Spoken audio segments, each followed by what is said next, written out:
أعوذ بالله من الشيطان الرجيم. بسم الله الرحمن الرحيم. صبغة الله ومن أحسن من الله صبغة ونحن له عابدون. قل أتحاجوننا في الله وهو ربنا وربكم ولنا أعمالنا ولكم أعمالكم ونحن له مخلصون. أم تقولون إن إبراهيم وإسماعيل وإسحاق ويعقوب والأسباط كانوا هودا أو نصارى. قل أأنتم أعلم أم الله ومن أظلم ممن كتم شهادة عنده من الله وما الله بغافل عما تعملون. تلك أمة قد خلت لها ما كسبت ولكم ما كسبتم ولا تسألون عما كانوا يعملون. بسم الله الرحمن الرحيم. الحمد لله رب العالمين الرحمن الرحيم مالك يوم الدين. إياك نعبد وإياك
أعوذ بالله من الشيطان الرجيم بسم الله الرحمن الرحيم صبغة الله ومن أحسن من الله صبغة ونحن له عابدون قل أتهاجوننا في الله وهو ربنا وربكم ولنا أعمالنا ولكم أعمالكم ونحن له مخلصون أم تقولون إن إبراهيم وإسماعيل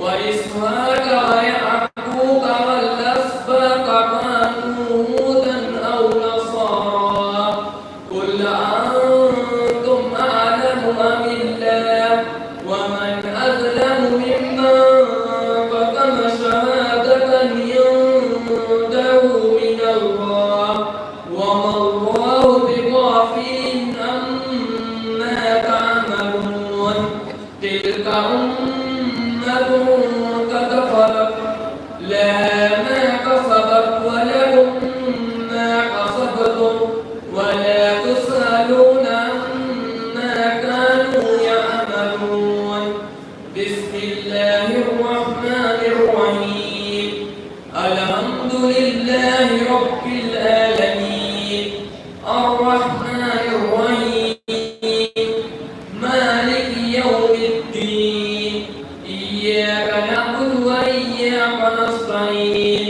اهدنا الصراط المستقيم صراط الذين أنعمت عليهم غير المغضوب عليهم ولا الضالين بسم الله الرحمن الرحيم ألف لام ميم ذلك الكتاب لا ريب فيه هدى للمتقين الذين يؤمنون بالغيب ويقيمون الصلاة ومما رزقناهم ينفقون والذين يؤمنون بما أنزل إليك وما أنزل من قبلك وبالآخرة هم يوقنون أولئك على هدى من ربهم وأولئك هم المفلحون صدق الله العظيم.